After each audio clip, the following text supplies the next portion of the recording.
સુરત જિલ્લાના બારડોલીમાં કાયદો અને વ્યવસ્થા સામે ગંભીર સવાલો ઊભા થયા છે.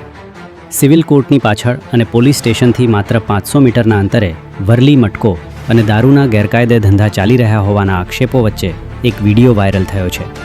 સ્થાનિક લોકોનો દાવો છે કે અહીં લાંબા સમયથી ખુલ્લેઆમ જુગાર રમાઈ રહ્યો છે અને કરોડો રૂપિયાનું ટર્નઓવર થઈ રહ્યું છે.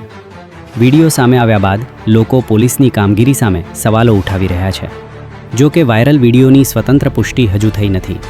હવે સૌની નજર સુરત જિલ્લા પોલીસ પર છે કે આ મામલે તપાસ હાથ ધરાશે કે નહીં અને વાયરલ વિડીયાની હકીકત શું બહાર આવશે. અને બજારનો કપાના 20 કર દો ડબલ અક્ષર બતાવીને બેંક ઓકે અમુક બહુ કરો તો એટલા કરો મુલનમાં શું લાગે પાનામાં જ કરો રાતો 340 આ દોડીમાં કરજો ચાલો